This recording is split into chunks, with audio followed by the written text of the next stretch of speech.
rare. Who's there? It's rare. Come fill your time, this pod's for all. From the Finger Lakes, join in the call. Learn something new about the Keuka Trail. Upstate New York, every episode I tell. Who's there? It's rare. Who's there? It's rare. It's rare.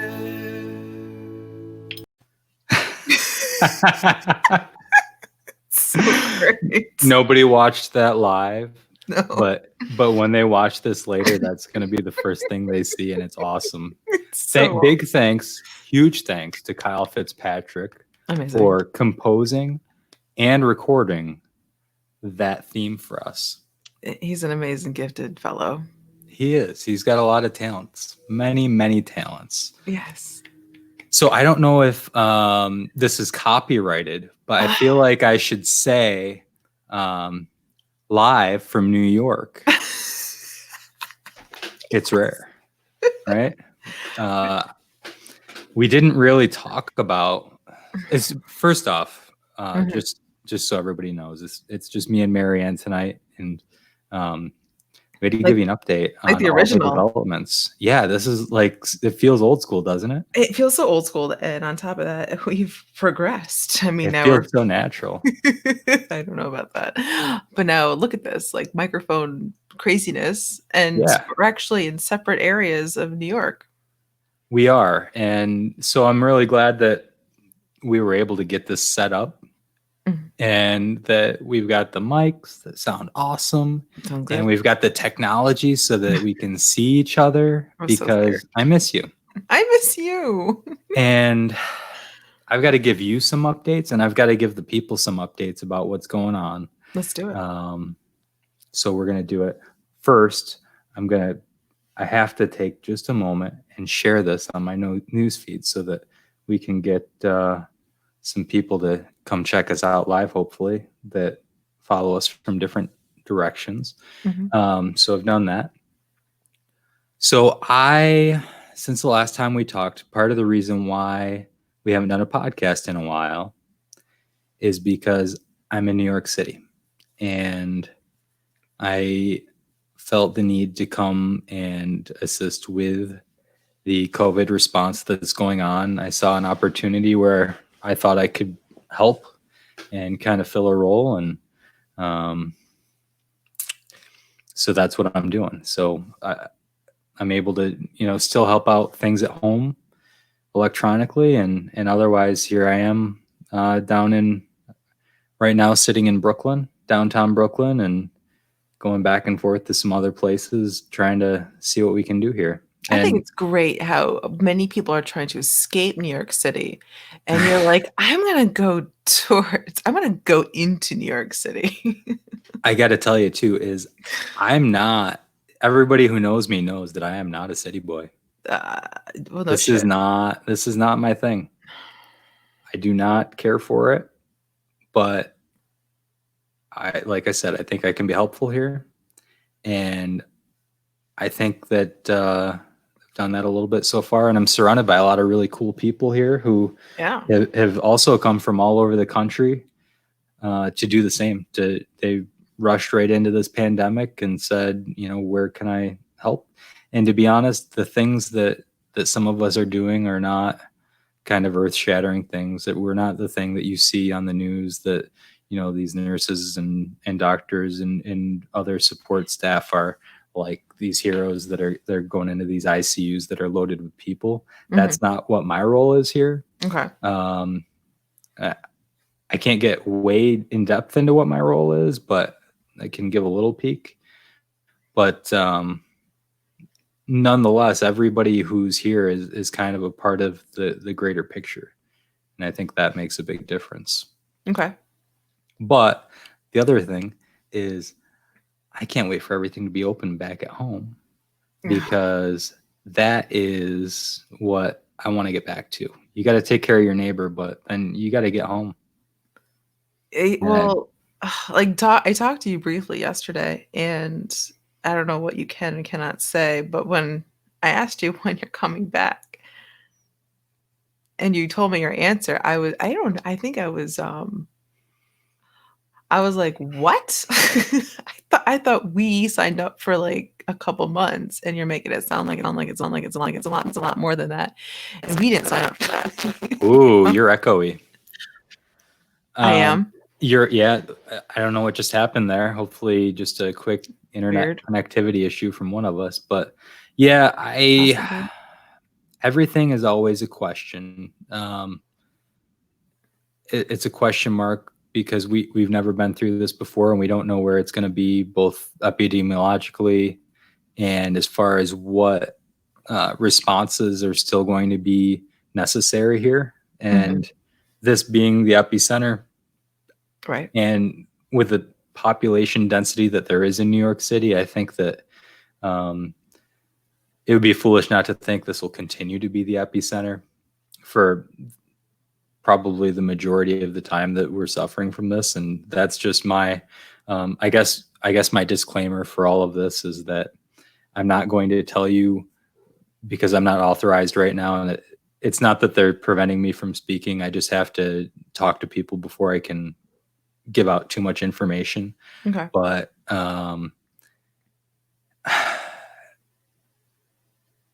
essentially, all of the things that I'm telling you are my personal opinion, okay, and have nothing to do with any other organization. But that said,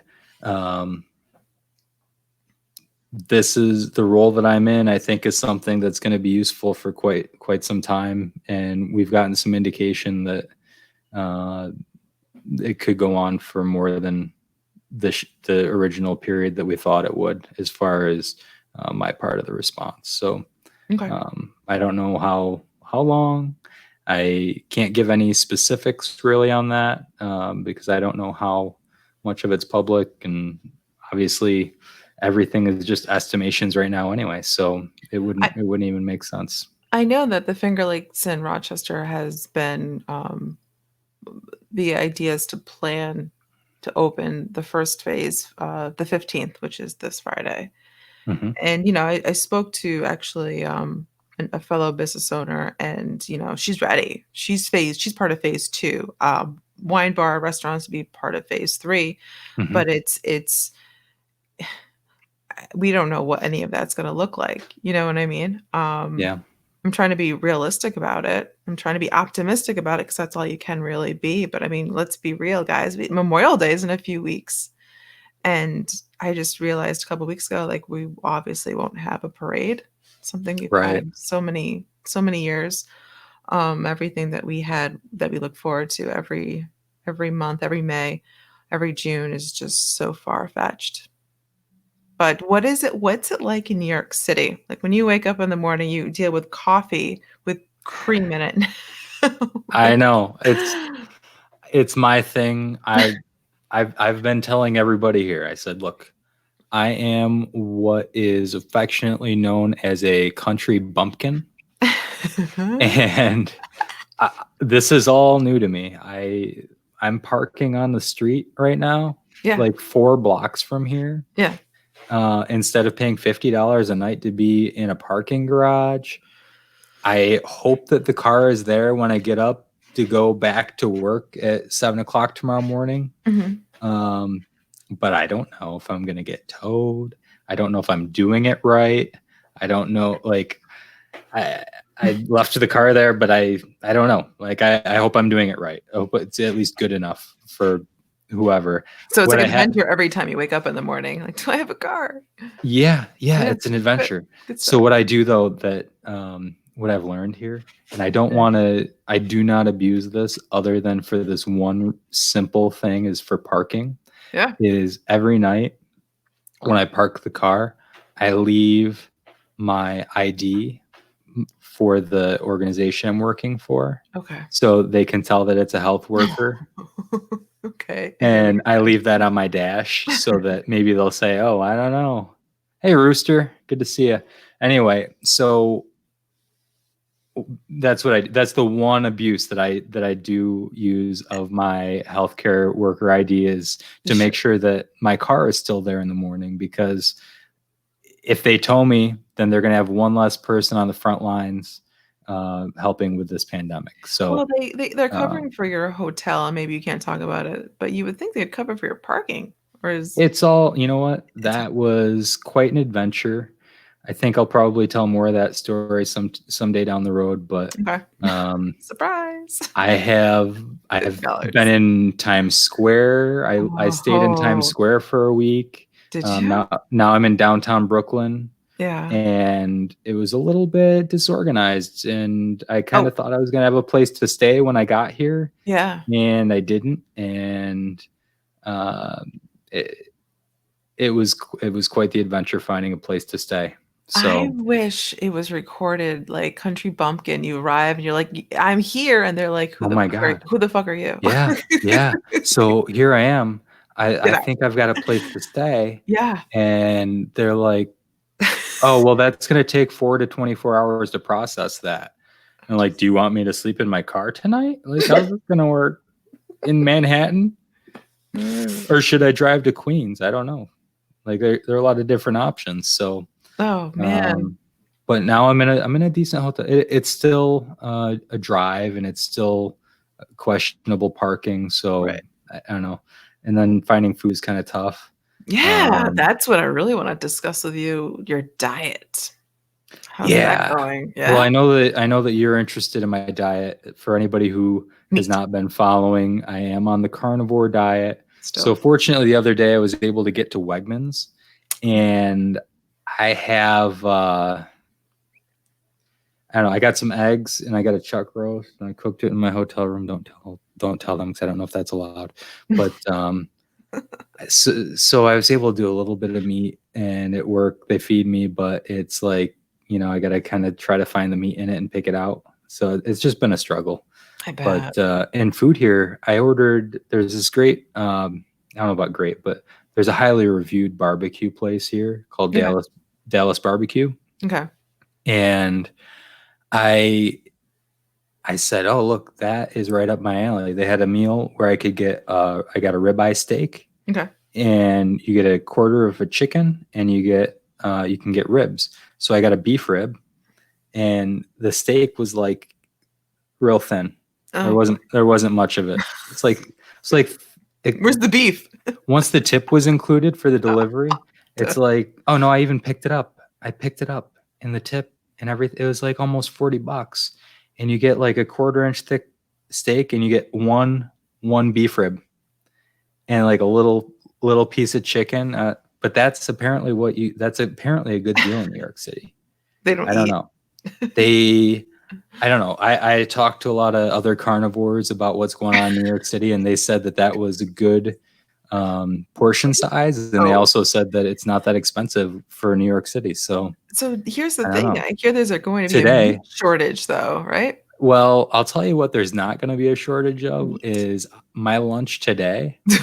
I found this Mexican place, and I ordered beef tongue, and I ate a tongue today, and it was fantastic. Dude, you take me to new places. Yeah. Oh, and it was only $20 delivered for lunch. So I will probably be returning to that establishment. Can you honestly take pictures of it and post it? You want pictures of a beef tongue? I want to know what you're eating.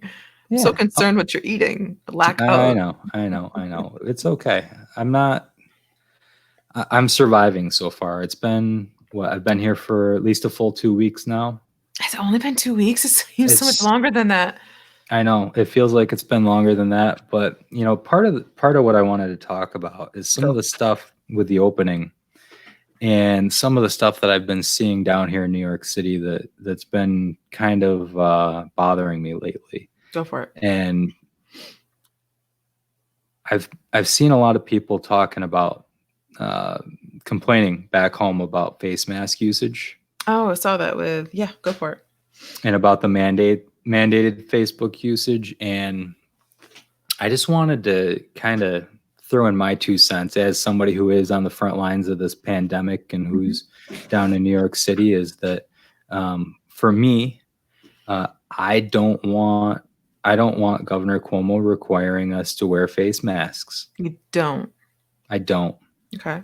But, and this is the problem that I have a hard time explaining to a lot of people, is just because I don't want people to be arrested for doing something.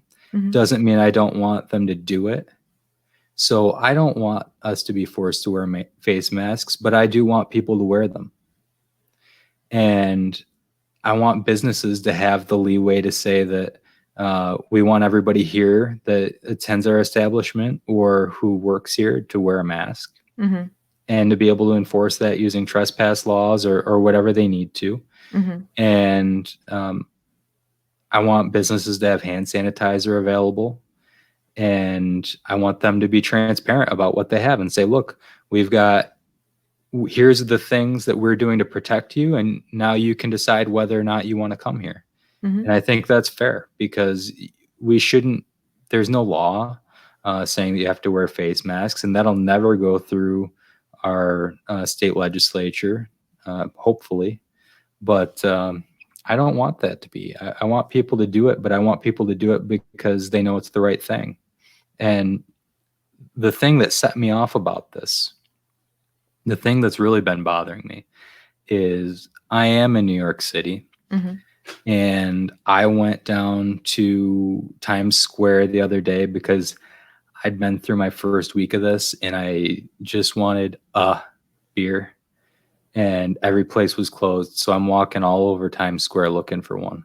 Mm-hmm. But there was none. Nobody's open. So I see, the city's starting to come to life. It's not like what New York City usually is, but they're people, and they're starting to go outside again. Mm-hmm. And maybe some of them were already outside, but when there's nice weather, people get outside. Yeah. And I saw this group of motorcyclists, and they were starting to get hassled by the police, by the NYPD, and that they wanted to move their bikes or something.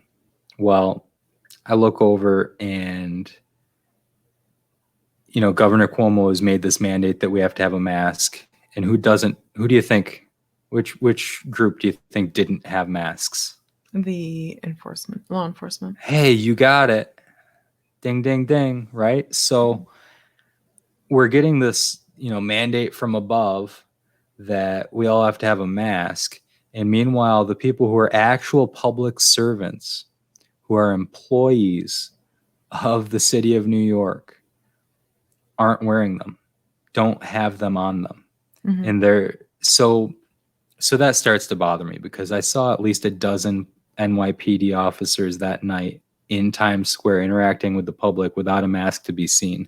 Did you go up and ask, like, hey, just not to No, I don't be a pest? No. Well, but I mean, why not? I don't want to get mixed up with those people. But then who's the best person to ask? So well, here's the thing, right?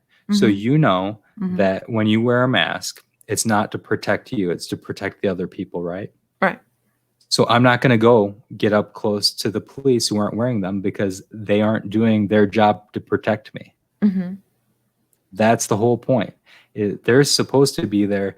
They used to be serve and protect, and now it's professionalism and something or other. Like, serve and protect isn't even on their list of things anymore. Not only that, but the Supreme Court found that they're not even required to serve or protect us. Yeah. Oh boy. Yeah, that's not even what they aren't required to do that. They've got no liability to protect us. So they're just as well within their rights to run away. So what I'm telling you is that when they're here to enforce this and then they're not following it, that's very hypocritical, and it bothers me. Okay. Now, the next day, when Mm-hmm. I went into the facility I'm helping at, I was talking to some of the other people there, and some of them have a little bit more of a line into what's going on in the African American world than I do. I learned that Black Twitter exists. I don't still know exactly what that is, but apparently it's a thing where they have news about what's going on in the African American and Black community throughout the world. Fascinating. Yeah. I fucking hate Twitter too. That's never crazy. heard of it. Yeah. Wow. So that was the thing, is they were like, oh, you've never heard of that? Well, how would you know any of this other stuff? And I said, well, I don't have Twitter. So whatever. So Right. anyway, Good point. that's beside the point. Point is, they said, okay, so here's what happened last night. Here's this video of 3 black kids who got beat up by the NYPD for not wearing masks. No. It's not the law, first off. Second, why are you having physical confrontations with people over it? And, you make it out racial or you don't. I don't really care. I think that everybody should be treated, with dignity. And that's not what that is, especially when one of the officers who was involved with it, and I didn't see the video, so I can't completely describe it, but wasn't wearing a mask. So I know we've talked about masks like this whole time, but it just bothers me because I think here's my message to Governor Cuomo. Tomorrow, because I know he listens to this. So I know you're listening right now, Governor Cuomo. What I want you to do is tomorrow, I want you to send out a new executive order. And what I want the order to say is all public employees are required to wear a mask as long as anybody is required to wear a mask. That's it. Nobody can be required to wear a mask until all public employees are required to wear a mask. That's so And that crazy. should go for every single law that we have. We shouldn't have laws that create multiple classes of people. Every single law should apply to Congress, to the state legislature, to our public servants before any of them apply to us.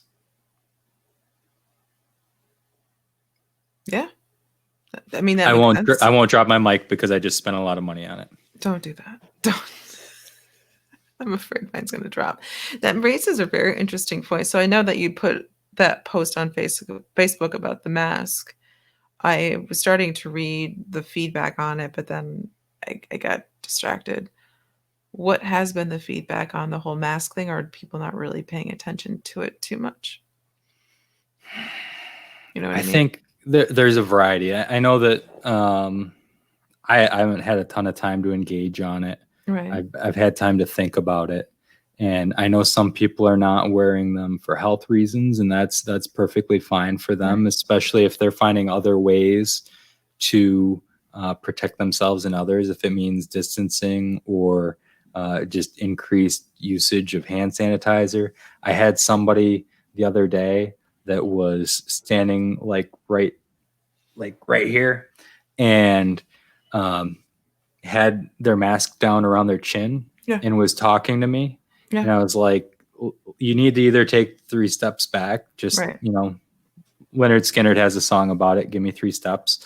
So you need to either give me 3 steps toward the door, or you need to put your mask on, and then we can have a conversation, because you're using a lot of words that have the letter P and S in them, and I don't want to get COVID from you. So just help me out, Are you tested all the time?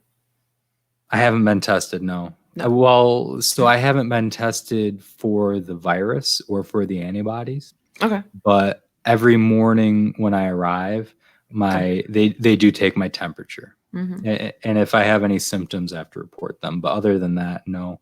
I do use copious amounts of hand sanitizer, and I wash my hands all the time.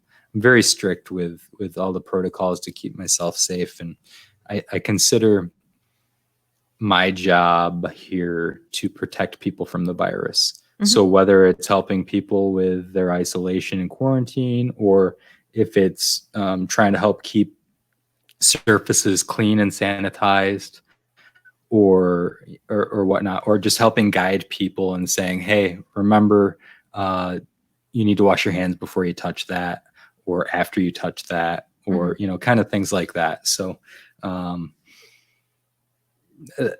it's all about just keeping people safe here. So with the numbers, it sounds like the numbers have been decreasing over there in New York City.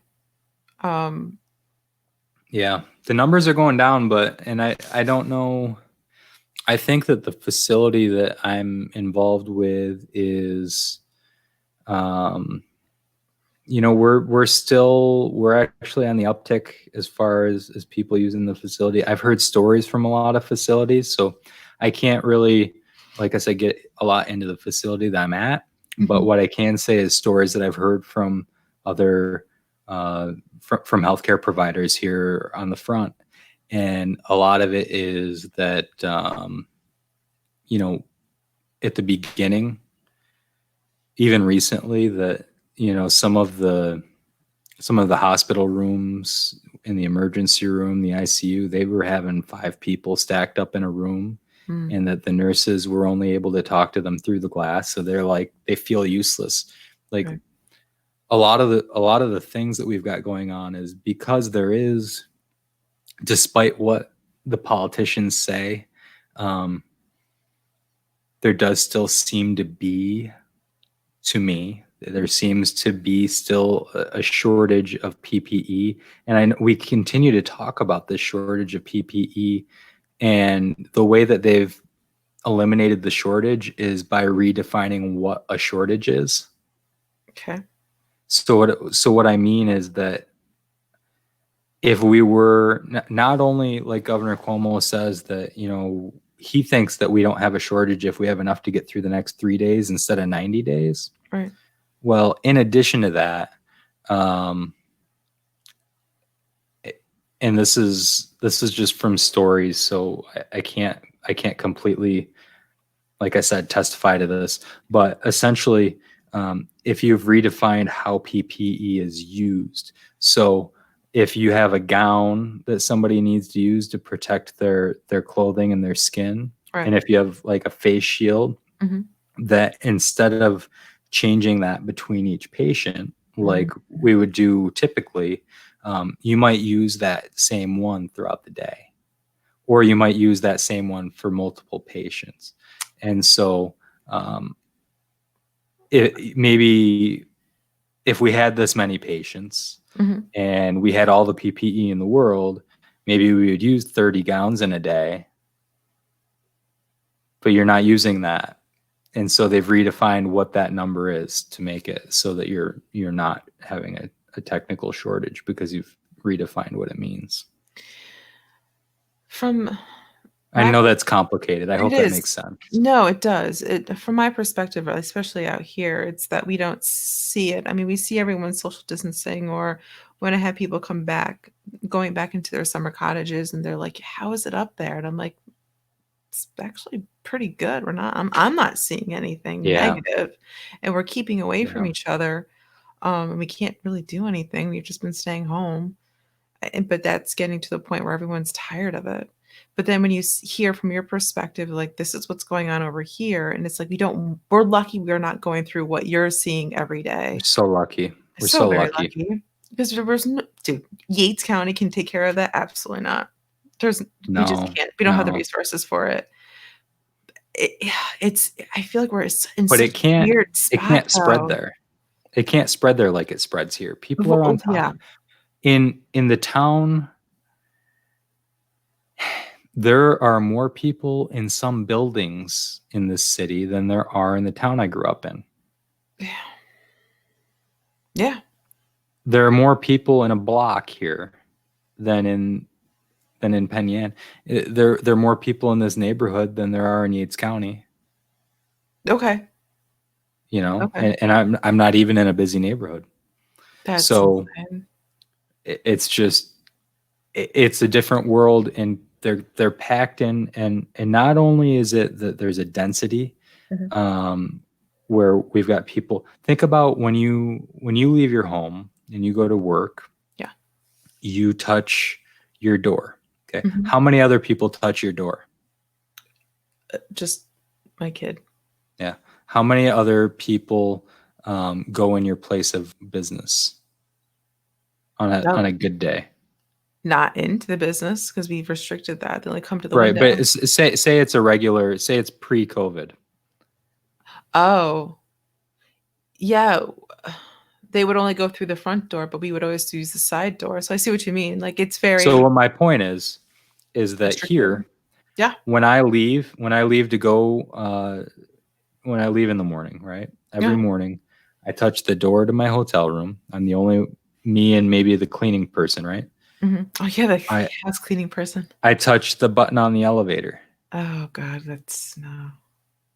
I touch the front door of the hotel that everybody else has to go through too. Mm-hmm. When I get to the facility I'm at, I have to.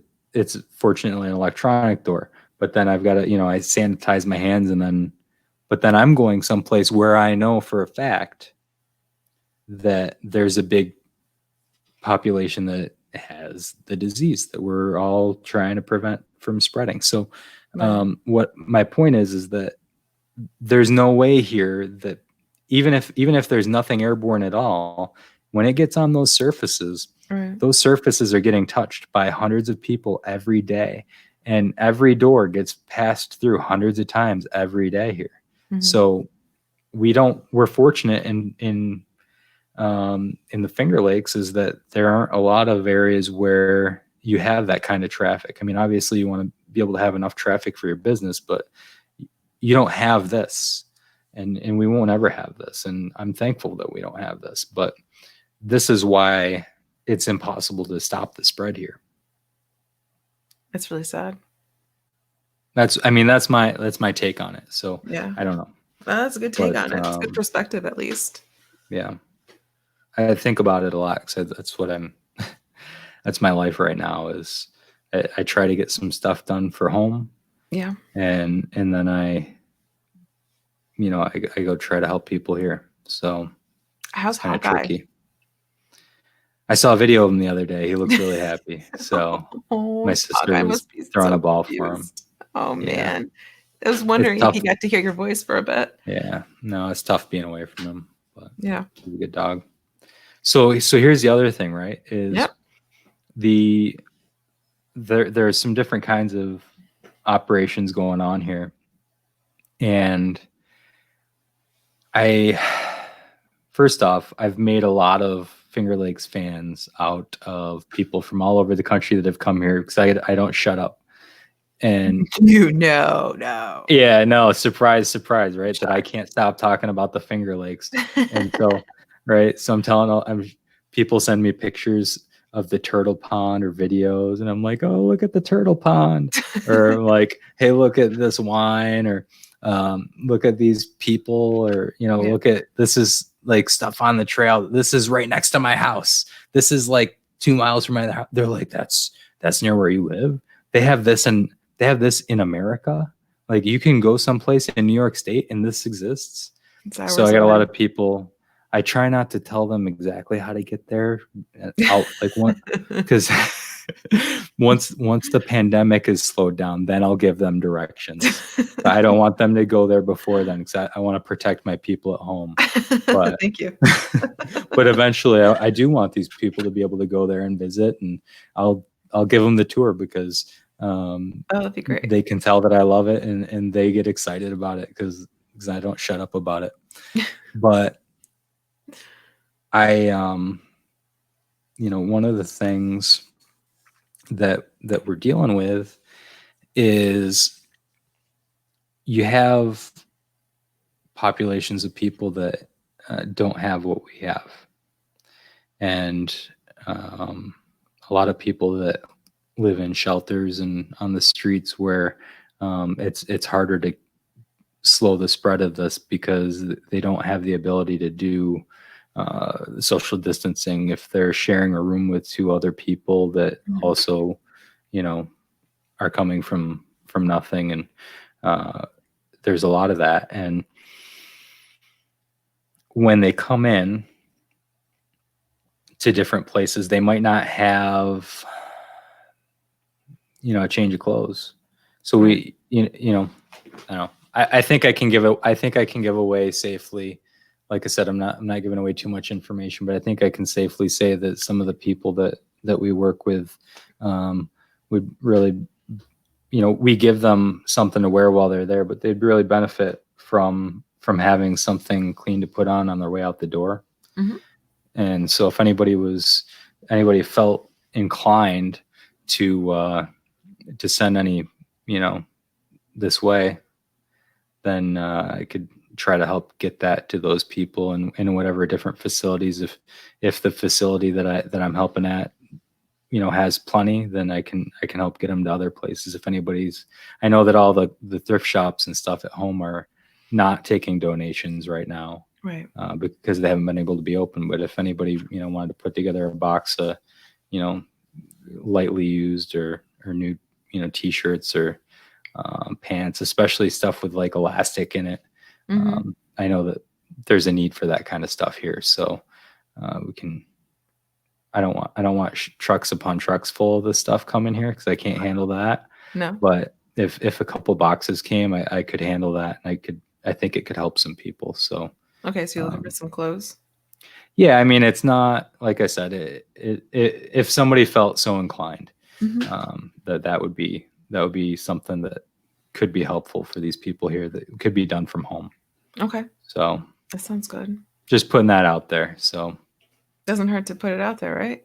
Yep. Just trying to send it out into the world and see what comes back. I know that's been part of the conversation, is trying to get better resources for some of these folks. So it's been really interesting to see how people have been coming together and helping each other out for many different reasons or whatever it looked like. But it's nice to see where people just do something nice for somebody else. Mm-hmm. You see a lot of random acts of kindness, and it's a nice pause for people to just be like, hey, wait a minute, I know that we're going through a really shitty time, but somebody else is going through a much harder time than you and I are. So yep. It's nice to hear about the good stuff.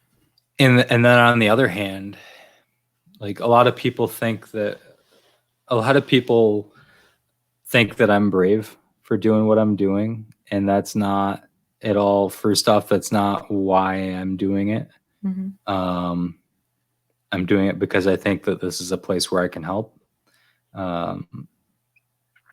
But what I've got, I feel lucky every day because I know everybody is isolating, and I know everybody is kind of trying to do the right thing right now to try to help, make sure that this isn't spreading through nursing homes and just wiping out these populations that are vulnerable. But I get to wake up every morning and have some place to go that's meaningful. Yeah. And I get to spend my day for 13 hours a day with other people that are passionate about helping people and that have all sorts of interesting stories from their various backgrounds, from, whether they're from Florida or we have people from Chicago. I met somebody from Philadelphia the other day. We got people from California. We got people from everywhere that have come just to help with this response. So they all had really good intentions with this, it feels like. And you needed to go. I had to go. You were just wasting away here, and you were just getting very you're getting irritated. And I feel like you're actually being better utilized in this city where you could do some good. You were wasting your time here. I was, and I've got a place to go, and I've got, like I said, I've got things that I can do that are helpful. It kind of happened relatively quickly, though. I don't know if you can see, but the bags under my eyes are getting bags under them. I have seen more of your face than I've ever seen my whole life. So I sincerely apologize to everyone for my appearance. You should apologize to all of us. This was not my intention. It's not coming from you right now. It comes from your face. No, you're like, you should, yes, everybody ignore everything from here down. I do miss your beard. I miss it. The only reason, just in case anybody's wondering about my startling appearance, I have to be able to get a seal with an N95 mask. Yeah. And the only way you can do that is you got to shave your beard. So I had to shave my beard, my beloved beard. That was you. That was you. You have to update the icon now. No, I'm gonna save it because it's coming back. It's part of my persona, I guess. I don't know. For my icon, you need to put like white. Have you? So Marianne, have you been wearing a mask much? I have been wearing my mask that my friend Amanda, her mom, made for me. So when you wear it, yeah, of course I don't have one. How uncomfortable is that? It's super. Well, it's when especially if I wear it a lot, I can't breathe, or I get really hot. Yeah, so I get that too. That's my concern. So I have to wear it for like 13 plus hours a day. Yeah, you have to do better than me. And so the thing that bothers me the most is like around here, around my nose and stuff. Your nostrils. Not only like from it pushing on my nose, but right like I kind of but like here, like all the humidity from my breath all day long. It's like you get that like it's just so uncomfortable to have that moisture on your face. Too much moisture. Just all day long. I just need like I don't know. I need Vaseline or something to keep it. Do we need to send you Vaseline? No. I think that they have that here. It's hard to get a lot of things. You can't get like sweatpants, but you can get. I think you can get Vaseline. I don't know. I'll find something. But I just it's just kind of irritating to have that moisture on your face for 13 hours all day long. That's got to be rough.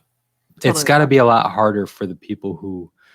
Like I can take mine off to eat and have some coffee and sometimes I loosen it up a little bit if I'm not down where the actual patients who are positive are, because at that point I'm just trying to keep my breath from getting on other people instead of trying to filter the air that's coming in. So I'll loosen it up and let some of the air through. But for the people who are really kind of in the trenches in ICUs and places like that, it's got to be much harder.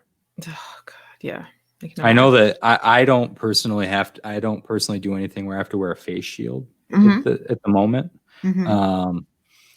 But the reports are that that's highly uncomfortable and that it just like it's so hot. Yeah. So hopefully as we go on into the summer that this lightens up, because someone brought it's going to be really uncomfortable. Well, someone brought up to me yesterday or today, they're like, I really need a vacation. And I just looked at it and I was like, I don't even know if that's a feasible thing. Vacation. You mean to leave, like to go on a trip? I think someone just wants a break. And I'm like, what does that break look like? What could it be? What could it possibly be? Yeah, what kind of break? I don't know. Like a lot of people. Is this a person that's not currently on a mandatory break? No, this is someone I work with. Okay, like, so they are working. Yeah. No. Yeah, no, like we're all working, but I'm like, I was thinking like, wouldn't it be great just to be able to rent a house on the lake and just enjoy what we see every day and not have to go to work for a couple of days and be like, that's it. That's my vacation. Yeah, that's understandable. You can't go anywhere else, right? No. To be honest, I would love nothing more than to take 3 days and just get a lake house cottage. And we did talk about that, didn't we? And then you went to go to New York City. I'm like, well, that's not going to work now, is it? Yeah, I guess that's not going to work, but it would sure be nice it'd be a nice getaway from this, a break from reality. But you can't come home at all. You have to stay there. I can't come home. Can't stay. I mean, I could come home, but then I'd be stuck in my. It wouldn't be worth it. I couldn't do anything when I'm done here. My two options when I get done here are I either get tested and wait for the test to come back, and hopefully I could get the quick test so that I don't have to wait for it to be processed in a lab. Okay. Or the other option is that I just I confine myself for 2 weeks. Ugh. Oh God. So despite the fact that this might go on a little bit longer than originally planned, the plan is probably that when I come home and I want to be able to go see my friends and go to the places that I've missed, especially if the region is open at that point, that I'm not going to be participating in that for a couple weeks. I think that's what made me sad was that when you said the idea of possibly having you not being here for the summer, like you love the summer out here, and that's that's a big sacrifice on your end. Yeah, I do miss the summer. This is my favorite time of year. There are a lot of things that... Dude, it snowed here. Yeah. Isn't that nonsense? This is like the worst year. Everybody was complaining today that it was cold. And I'm like, who are you? Well, we're from Florida. I'm like, well, it's 60 degrees and it's sunshine. It's a beautiful day. It's a pretty day. Oh, it was beautiful. Yeah, Portia and I were watching TV and I looked out on the window. I'm like, it's snowing. Of course it is. It's snowing. Mm-hmm. Of course it didn't accumulate. That was good. But one of the girls I work with, she's like, May 20th is supposed to be in the 80s. I'm like, oh, are you going to call in? Yeah. I wish I could do that, but it's not a possibility. You know, if this hadn't all happened, we would just be like, it would be playoff season right now. I'd be going crazy trying to keep up with playoffs, and then, you know, graduation be coming up in another week or two, and we'd be doing that. And so sad. And I'd have probably 2 or 3 events for the Outlet Trail plan in the next 2 weeks, just because that's what we do. And this time of year, and it's going to be, I don't know what that looks like going forward. I know that I haven't planned anything. I could tell you Thanksgiving 2020, I think a lot of us will be thankful for many, many things. I hope that by then we can be. I hope something will be different by then. So Jesse moved, huh? It sounds like he's in the process. Yeah. So anybody who's missing Jesse, and I know a lot of the ladies have crushes on him. Don't worry. So many crushes. Even after the comments that he made on the last podcast, it seems like they're pulling it together. So it sounds like it's still working out. But you know, it's a matter of time. Anyway, it sounds like they are. I don't know. I can't give away. They're moving to an undisclosed location. That's why he wasn't available to join us tonight. And did he put in the text? Just kidding. I didn't respond to it. No, we're not going to tell people where to find him. Just like I'm at this undisclosed location in downtown Brooklyn, or in some place in Brooklyn. Yeah. Oh my God! So can you do me a favor if you have any free time, or I don't know if this is feasible for you, but the last time I was in New York City, we walked on the Brooklyn Bridge, and that was awesome. Could you? Is that something you can do or want to do? I walked to Manhattan from here. Okay. But I walked across the Manhattan Bridge. Oh. But I think next time I'll try the Brooklyn Bridge. Oh, I love the Brooklyn. And if I get it, like next time I get a day, I might try that. And you know, I was able to see the Statue of Liberty for the first time. Did you? Like off in the distance when I was walking on the Manhattan Bridge, I could see it. Yeah. That's gotta be so cool. That's gotta be so. It's gotta be so weird. Like it's so cool to see everything, and yet everything is just so stopped at the same time. Yeah. But I don't like it. I don't like the busyness anyway. You know? No, you don't. I remember when we were there last time in New York City. The first thing I could smell was marijuana. I was like, oh yeah, you still I could still smell pot that everywhere. Oh, yeah. Like, oh. Yeah. When I was down by Times Square, I was walking across the crosswalk. And I got halfway across, and I could smell it real strong. And I was like, I had an epiphany, right? Did you? So not a drug user. So I get halfway across, and I smell it, and I realized, oh my God, this is how people find drug dealers. They smell them. Like it's so obvious. Oh, you're funny. And I never thought of it before. Oh yeah, how do people find a drug dealer? Like, you know what I'm saying? You look a certain way. I'm not too sure. Right. What they roll up their left pant leg is what I heard. You know how there's like a Batman signal? It's probably like a drug deal signal. No, you just smell them. Oh, you just go. This is my theory is that you just smell them and you're like, oh, that guy smells like he's gonna sell me weed because he smells like he's got enough of it to go around. Well, people are really stressed out and they need something to relax, help them relax. You never got beer that day, did you? When you're looking for beer, I didn't ever get beer, but since then I did find a liquor store. I found a liquor store. Many. And then when I was in having not many, but there fair. was one liquor store I found that was open down in Brooklyn. Mm-hmm. And I talked to the young lady while I was cashing out. With your mask on? With my mask on. I had my mask on. And I was able to purchase this nice bottle of Lafroig. Okay. I don't know how to pronounce this. It's Gaelic, I think. Okay. How would you pronounce that? Don't even make me do that. Cardias? Cardi's. Yeah, whatever. I don't know. Bacardi. Anyway, I think it means friendship. Oh, friendship in a bottle. Yeah. And anyway, it's pretty good. Yeah. And the young lady was able to direct me to the beer store right next door that I didn't see yet. Oh. So I got a 6-pack there. It was nice. Oh. Oh, well, I don't even know. Okay, it's missing. Yeah. But I did, and then I went to Wegmans and I got some Hofbrau, and that was pretty good. So nice. It reminded me of my trip to Germany.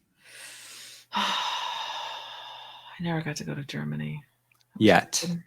No, yet. One day. Someday they'll let us travel again. How was your Mother's Day? Did you tell your mom? Give her a shout out. Mother's Day. I had a 13-hour day with a lot of moms. Oh. Yep. So a lot of them were really missing their kids. I bet. They can't see them right now. No.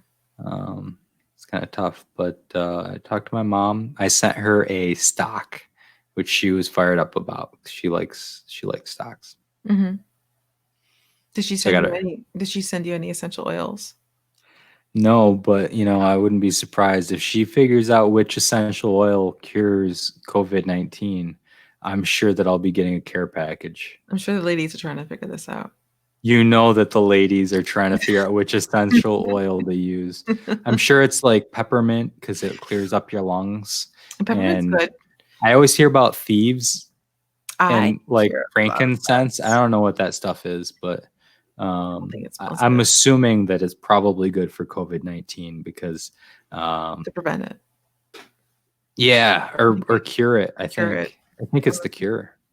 Either that or just hot drinks apparently because temperature kills the virus. That's not real though. Somebody was trying to explain to me the other day that you got to give them hot drinks instead of cold drinks because the hot drinks kill the virus because the virus can't survive. But once it's in you, it doesn't work. It's all mental. I mean, if you tell someone that they really believe it, if they could cure it, go for it, I guess, right? Positive what? Way of thinking. Drinking a hot tea is not gonna hurt you. No. You might as well give it a try. I can go for some hot tea right now. I know. I like this Scottish tea. I've got a friend named Andrew who's he's a true Scotsman. He owns the Scottish Gourmet. Anybody who's interested in getting some Scottish foods like the shortbread, the little shortbread, or even haggis and things like that. I know haggis is Irish, but that is the best way to get it is Scottish Gourmet USA. And anyway, the guy would always, whenever we go to festivals, he'd say tea time is 3:00. And I'd come over and he'd say, all right, time for some tea. And it would come from a paper bag and smell like this. Oh, that's awesome. I love that guy. And his wife, Anne, they're fantastic human beings. I haven't seen them in probably 5 or 10 years, but they're fantastic human beings. And if you get a chance to get some of their stuff, they bring in some really great stuff that they import from Scotland. So where are they stationed? Boy, I don't know where their home base is. I always saw them all over the country on the road. So, but I do know that you can go to their website, which I believe might be scottishgourmetusa.com, and you can order some of their products to get shipped to your house. So anybody trying to check out some new stuff. Not a bad plug. And as a matter of fact, while you're at it, you should try what is it? WelshCookieMan.com. And because everybody who knows me knows about Welsh cakes and how fantastic they are. And they've got some really good deals right now. I got to tell you, tell our listeners the one that might cure COVID. It probably could. The one time we went out on a wine tour and we went to, we went on a wine tour, pretty awesome people. Mark was one of them. And at the end of the tour, we went to Red Dove in Geneva. And if no one's been there before, you should. And people who have been there before, you know what we're talking about. But for some reason, this guy here, my comadre, wanted to tip our waiter with Welsh cookies. Waitress. Sure. It was a female. It was a lady. It was a lady. And instead of giving her money, he wanted to give her cookies. I wanted to give her both. Phil's cookies. All I know is that, first off, I also left money. Second off, cookies. When else in her life was she going to get a chance to have those? Everybody likes them. They're tasty. They were very tasty on the tour. There really isn't a better tip that you can get. That's what she said. Be good. I got asked. So yesterday, we had. Okay, backstory. Oh. I am a Keuka College alum. Yes. And I'm proud of that. And I'm also an employee there. And when I was a student, one of the traditions I liked was during finals week, we always had a late night breakfast. Right. And that is a tradition that, I loved because, you got to see your professors and coaches and college employees in kind of a different setting. Mm-hmm. And so when I came back to work there, I always volunteer to come help serve at doing that late night breakfast. It's one of my things. Yeah. So, and it's amazing the students that don't realize that I'm going to be there, which for some reason they forget every year that I exist and that might be a thing. And they come around the corner and they see me and they're like, Phil, oh my God, like that's so cool that you're here. And they're always excited that I'm there. The first couple of years, the president would be serving with me, and every single student that would go by, they'd be like, "Oh, hey Phil, how's it going?" Like, and I'd have I would know them, and I'd have a conversation with them, and he'd say, "How do you know everybody?" I'd say, "Well, because they're my patients. Like, I'm their athletic trainer. They know me because I'm involved." And so last night. No, that wasn't a dig at him. Okay. It's just like, that's why I knew them. So last night, for the first time, we didn't get to have that in person. Yeah. But fortunately, a group took it upon themselves to organize a way to do it virtually. So we had a Zoom meeting. And we had some of the staff and faculty and some students, and they brought on a DJ and an MC who was also a musician. Cool. They had a magician briefly. Okay. They had, I know, sure. Right? My boss. Jeff. Oh my God. So. You see on Zoom, they've got all the little squares lined up. Mm-hmm. So I look and I see Jeff's there. I'm like, yeah, great. Because we're always there together. Like, we always do that. That's one of the things we always do together is we do that dinner together. Yeah. And I look and it's like they're filming him walking around his house. Like, this is kind of strange. It's not just him sitting at a desk like I am. Right. And he's walking around the house. That's kind of weird. And then they're showing the front door. So next thing I know, they're doing this like card trick. They're trying to show this card trick. And hey, Sarah. And I'm looking down at the squares and I can see my boss has gone outside and he's got this there, like a fire truck pulls up into the driveway with the lights on, and there's a like the campus safety car pulls up into the driveway with the lights on, and he's like, "What's going on here? What is all this about? What are you guys doing?" They're just like, it's like craziness going on in his driveway. And meanwhile, they're trying to do like a card trick or something and show everybody how it works. And it's something else. Anyway, the mascot gets out of the campus safety vehicle and comes into his house, and they make breakfast together. And you just see this kind of in one of the squares down in the corner. Nobody's watching. I'm like, oh my God, everybody look at Jeff real quick.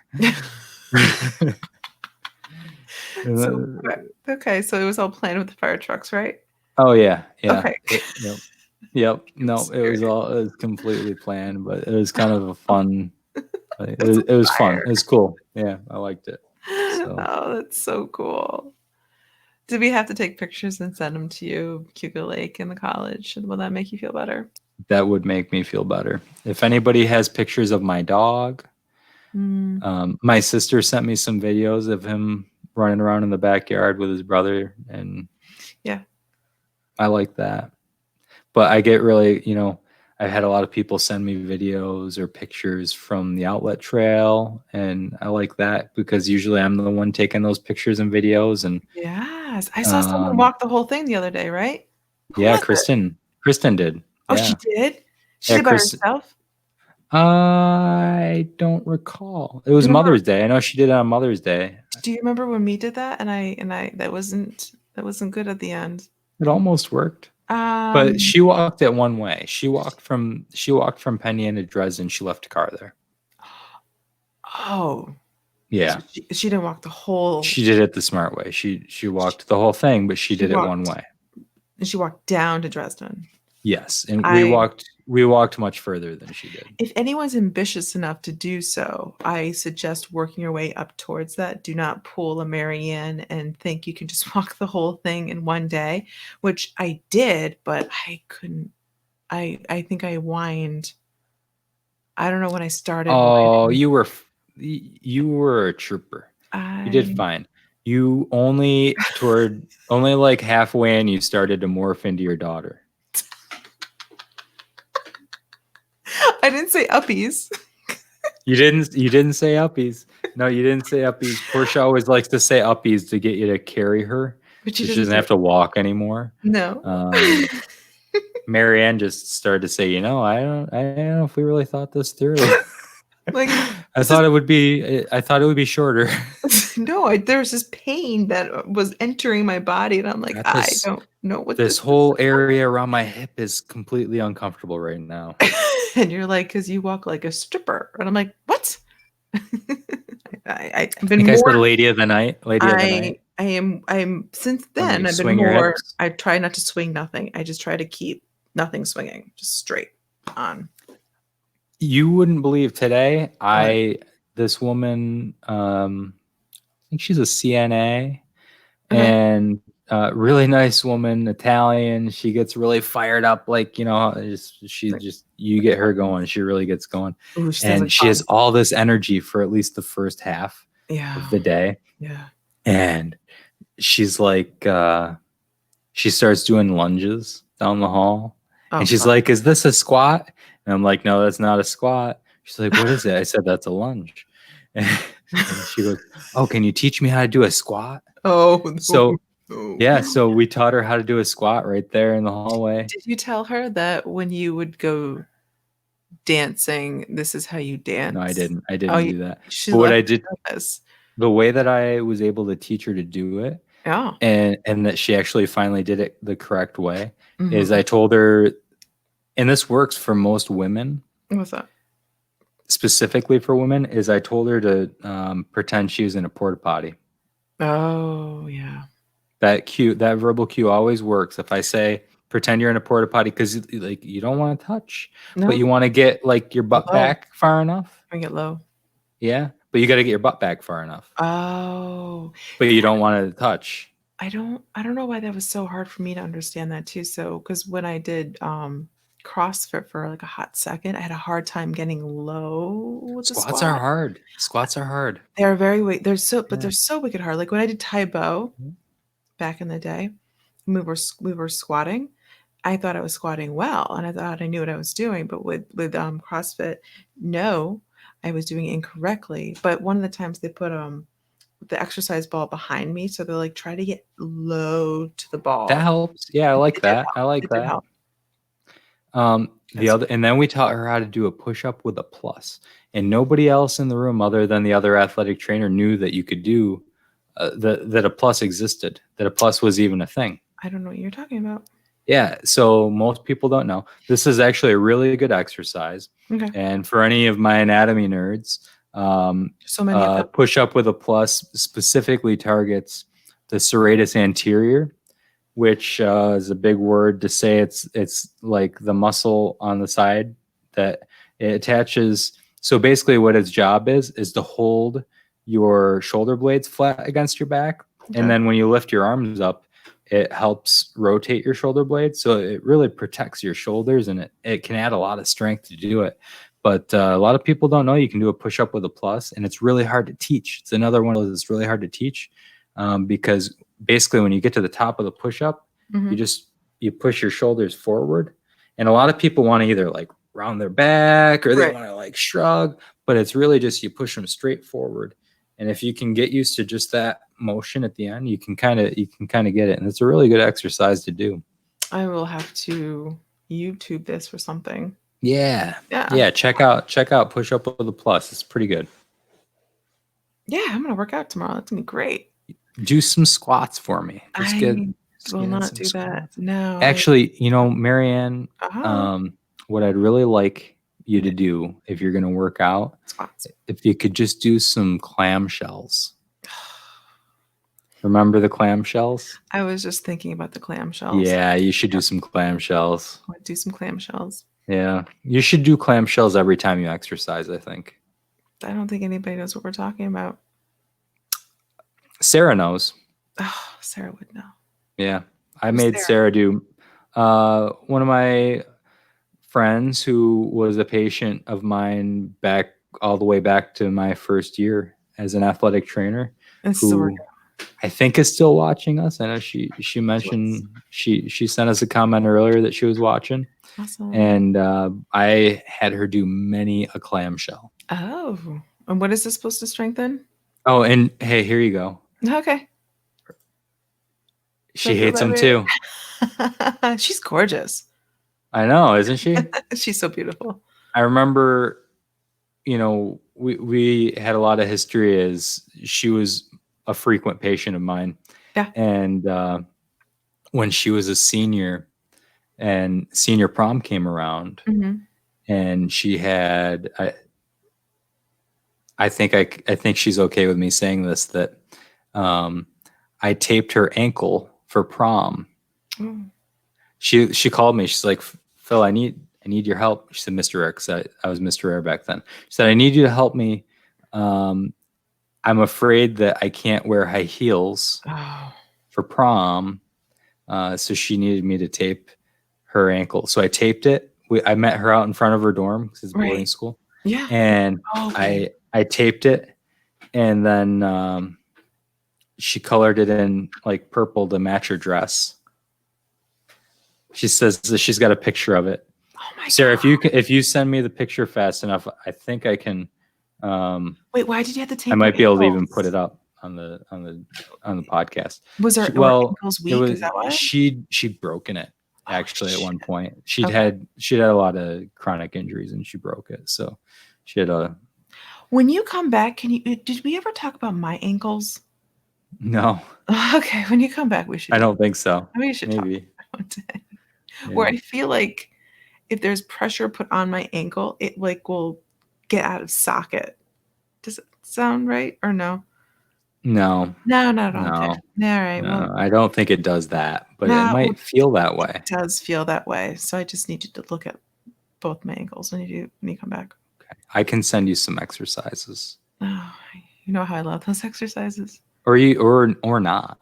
No, you should do that. You could just get some of those sneakers from the 90s. You remember the sneakers that have just like the toe?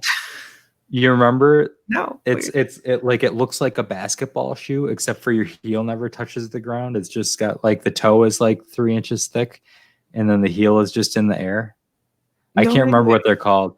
They basically sold them to basketball players with the promise that it was going to make them jump twice as high because they would just always be using their calves. Oh, no, let's not do that. Doesn't sound fun at all for me. I don't think it's fun. It doesn't seem fun to me either. There doesn't seem like anything fun about it. I would like to have more fun in my life. A lot of fun's been sucked out. Wait, so you're telling me that you enjoy fun? I love fun. Well, I guess some people have to. Some people have to like fun. Yeah. So what were you saying earlier, that you've been having more rolls in your forehead, that you see more rolls in your forehead? No, I wasn't complaining. My forehead's just the way it is. It's just like there's less. I got to let my hair grow back so that you can tell. But without my beard, now you can see like this. I don't know where that came from. I think that's a new.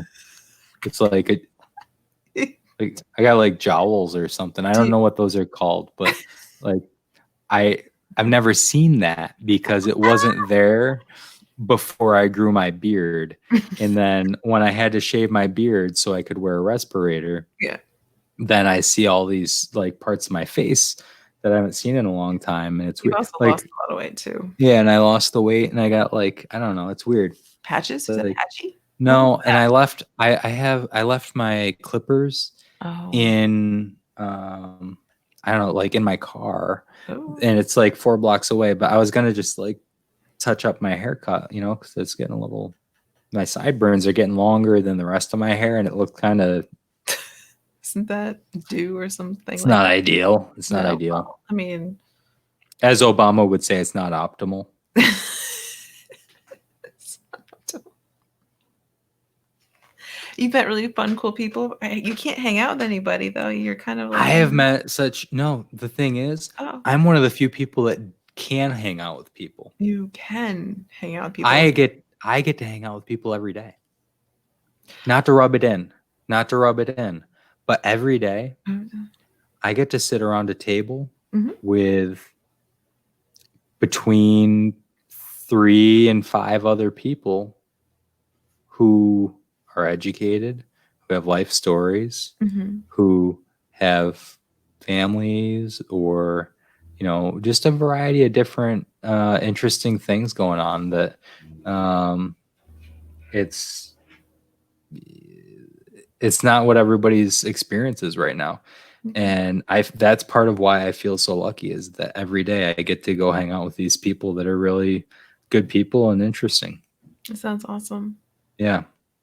So like I said, not to rub it into anybody who's at home isolating or who's stuck with their family who they love dearly, but maybe after a couple months of not seeing anybody else, it seems like maybe, you want to dial it back. So I read this random article that came up on my email through iHeartRadio, right?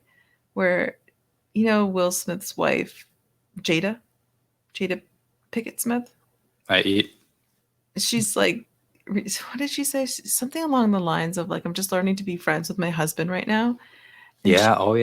I don't know if you read it, but from somebody from my perspective reading that, I'm like, whoa, how real is that? When she pretty much said that I have no idea who this guy is that I'm married to.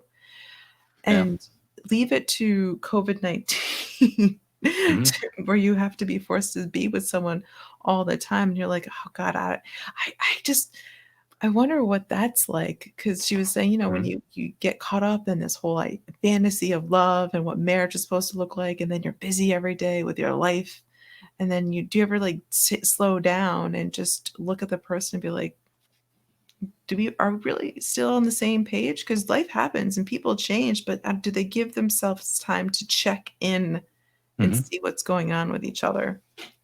Well, it's cool because a celebrity said it, but how many people do you know that are going through that exact thing? I mean, that's the story that I'm hearing from people. Yeah, right?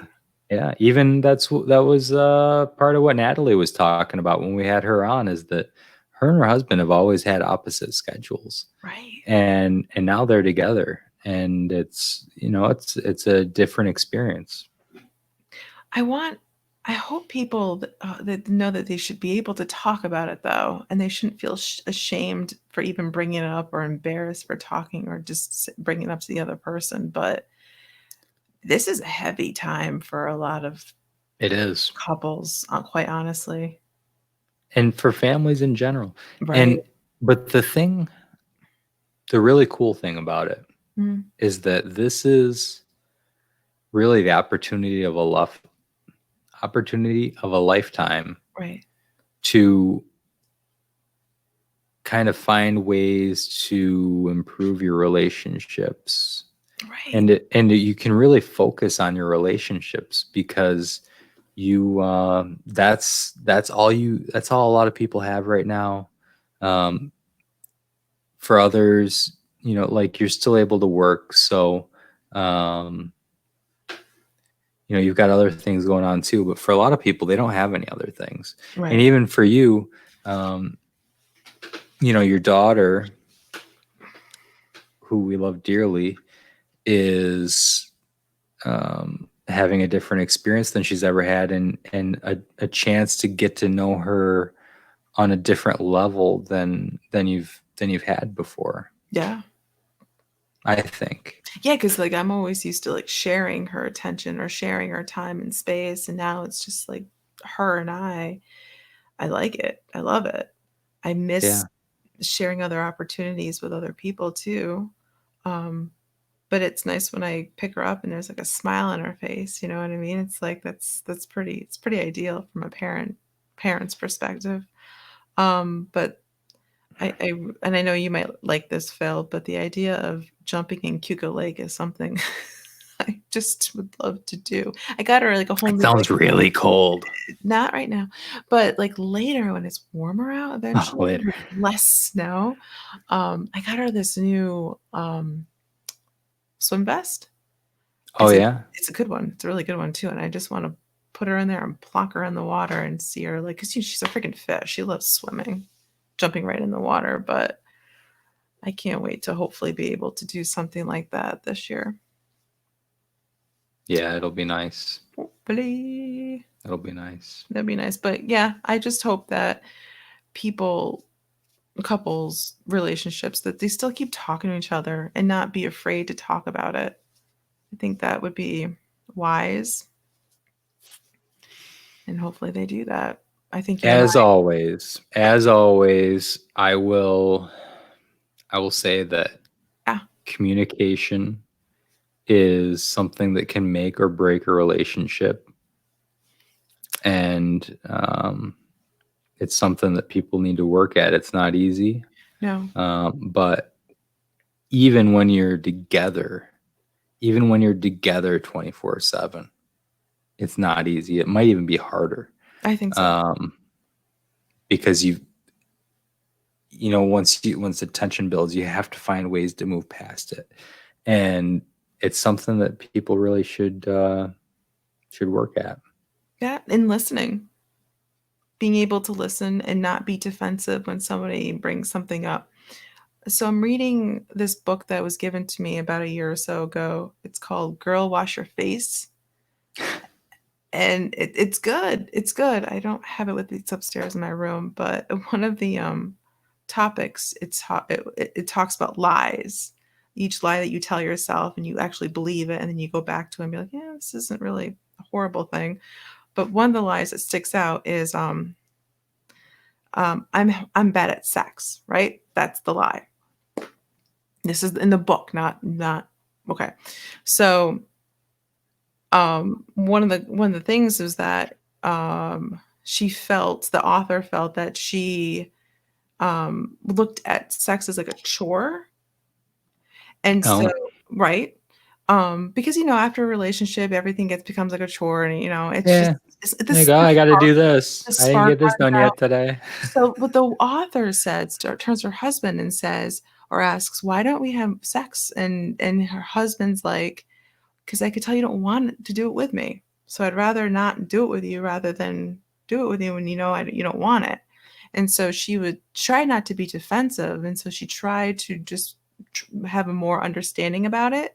And I think it's that changing the perspective of looking at something like that and being like, okay, this is an issue. How do we move forward on it? And that's what I liked reading about this book, is that each lie she combats. And I think a lot of women, there's other lies that are part of this. One of them's not being a good mom. One of them's like saying no is not the final answer. It's just a lot of really good topics to tackle. And I think if anyone has extra time on their hands, you should definitely give it a read. She's a pretty good author, and she's mildly funny. So yeah, yeah, I like that. I like that. Yeah, that's a perfect example of how communication can really change your life. Yeah, that's perfect. I enjoy it. So I'll keep you updated with the other things I read about. But this is my absolutely. I can't remember the last time I read a book. Let's be honest. So, I'm reading a great book right now. I'm gonna actually give me one moment. I'm gonna grab it. You just sit tight. I'm going to, I'm going to entertain everyone. Try to. I have really nothing else to talk about. Oh, no, you came back quickly. Great. Thank you. I'm fast. Trust me. That's what she said. I don't have far to go. I'm in a hotel room. I'm confined to a hotel room. There's no place. So I've got this book, and I decided that I was going to bring it with me when I came here. Awesome. I brought 4 books, and this is one that I said, I really want to get through this book. Not just to power through it, but it's a book that I've been working on for a long time. And as I've read it, it's actually had an immediate impact on my life and the lives of people around me. And there was a woman who I met at Kuka College about 15 years ago named Irshad Manji. Mm-hmm. And she's a really interesting woman. She's traveled around talking about a lot about Islam and what's wrong with Islam and things that can be changed about it. I know it seems like I'm getting off topic, but I'm going to bring it back around. So she is a outspoken woman who's a Muslim. Awesome. Who's married to another woman. Awesome. Who grew up thinking that dogs were not things that were clean. Oh, and who got a dog. And the book was written in kind of what I consider kind of silly way, but as a tool to bring out different ideas, and basically as a conversation with her adopted dog. And it's called Don't Label Me. Ooh, I like this. And as I've been reading it, people have asked me questions about it because they see me reading a book. They're like, oh, what's the deal with that book? Right. And I say, well, really what it's about is, for me so far anyway, is that it's okay to acknowledge groups that you might be part of or identify with, or that other people might identify with, and how that might affect who they are. But it's really more important to look at people as individuals, and who you are, Marianne, as an individual is far more important to what our relationship is and ever will be than any group that you're part of. Mm-hmm. So I'm not going to label you. It doesn't matter, kind of what groups you might be included in, because I'm not going to judge you based on that as much as I'm going to judge you based on who you are. And that's really important. As back to the Black Twitter, bringing it back to that, right? Oh, it's great. So a young lady that I am working with here was telling me a story that she found there, that Black people in China right now are being oppressed on a drastic level. And what's going on there is apparently that people are being evicted from their homes. People are being fired from their jobs, and there are all sorts of oppression going on against Black people in China. And I don't know, from her point of view, it sounded like she thought that they were somehow using this virus as an excuse to do that. I always like to look at the bigger picture and say, well, was it happening before? And we don't know. I mean, maybe it isn't the virus. Maybe they were already doing it and we're just like picking it up now, like it's coming into your news feed now. Regardless, though, she said, well, I guess next time I get my nails done, I'm going to have to find somebody Black to do my nails instead of going to the lady that I usually go to because she's Asian. Oh. Meanwhile, earlier in the day and throughout and this is okay, right? This is because we got to a good place, right? So earlier in the day, she's the one telling me about, these Black kids getting beat up and all the different ways that she feels like bad things are happening to her community, and why those are important. And so we come back around and I said, but hold on a second. If you are going to avoid the woman that you like, who you normally go to get this service done, how is that different? Right. How is that different that you are treating her differently because of a group that she's part of, when you're asking people not to treat you differently and not to treat other people like you differently because of a group you're part of? Well, how is that different? How did that go? Well, immediately there was some pushback. Right. And it was kind of, well, but they're, because she's part of that group. Right. And she needs to get her people to stop treating our people poorly. Right. It's like, but hold on a second. Right. Has she done anything wrong? Right. Does she have any control over what those other people are doing?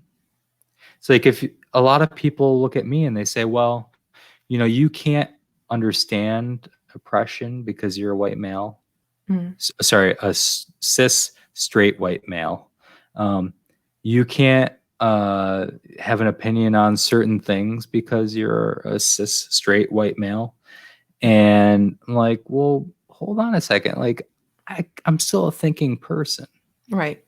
And you're still a thinking person. So what happened with it came back around the next day. She came and she talked to me and she said, Phil, like, thanks for saying that, because I thought about it and you're right.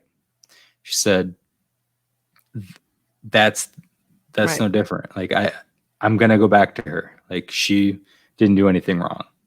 And that's really the way that we need to treat people. And that's the way that we get past all of these problems, is that you have to treat people like the person that they are instead of as a part of a group. I am so proud that you had this conversation with someone, because just imagine that you did not have this conversation with this woman and what she would have done, and knowing. I think she would have done the right thing. Regardless, but at least that conversation happened and you built this relationship between you and this other woman. That opens up a lot of things, though, Phil. Yeah, I think she would have done the right thing, but I hope that conversation opened up doors. So the conversation that I had with Irshad Manji 15 years ago was she explained all these things. I invited one of my professors who I respected a lot to go listen to her speak with me at the college that day. Yeah. And he said, why would I go listen to a radical Muslim feminist? You're labeling her. That's great. She labeled herself as that. But at the time, she said she advertised herself as a radical Muslim feminist. Great marketing. Because it is radical to be a feminist Muslim. Right. Or, and in a good way. And that's what I saw is, oh my God, this woman is stepping up and having this moral courage to fight against these, preconceived notions, and to say we're individuals and we can do these things. And he wasn't interested, and I still respect him, and we've come along different paths. Right. And when I sat there and everybody went around and introduced themselves, and I said, I'm Phil RAHR, and just a student here. She said, no, like that's like that. You're the most important person here. Like you're a student. Like you're here to learn. You're here to grow yourself. And I was a biology student, and I was listening to what was kind of politics. She really teaches leadership. Mm-hmm. And I do recommend to read this book. It's a good book. And even though you have to get past the fact that she's talking to a dog, but really the topics that she brings up are really, really interesting. And like I said, I think that the young lady that I had that conversation with, I think she would have done the right thing, because she is a thinking person, and she has time to take a deep breath and say, hold on, like I need to move past that prejudice. But it wasn't a prejudice. It was just like, oh my God, this group of people is doing something and I have to react to it. And everybody feels the need to react in certain ways. And I don't like to be judged and told that I can't have an opinion because I'm cis, straight, white, and or male. Mm-hmm. Because I can think about things too. I can think about different struggles that different people have. I might not have the experience, and I might not be able to completely understand it, but I can certainly try, and I certainly care. Mm-hmm. But anyway, reading that book, it was very timely when I come here, especially, listening to the different stories, both racial and as well as, I've had people say to me, that book actually speaks to me, because somebody said that somebody was crazy and then they didn't treat them the right way because of it. Right. It's like, just because somebody has some struggle going on in their life, mm-hmm. that doesn't mean that you should treat them any other way. How you treat people always speaks about you and never speaks about them. And how you're treated by other people always speaks about them and never speaks about you. Very good point. Very good point. You should make sure to put that book on the feed below, or whatever you usually do to. I certainly will. That one of the things that, going back to the girl, wash your face, that was one of the things she did point out, is that when you, one of the things that women have a hard time is having relationships with other women. And that's one thing. But the one thing I liked about what she brought up was that people being friends that have different ideas are going to have just different points of view on a lot of other things. And you don't want to be the same. You don't want to be friends with the same person just like you, because how boring is that? But not only that, you don't grow. There's no growing involved in there too. But that's why I really do like you, Phil, because when I first met you, I didn't like you. But beyond that, there's been times where you and I had discussions, and it leads to me where I would cry.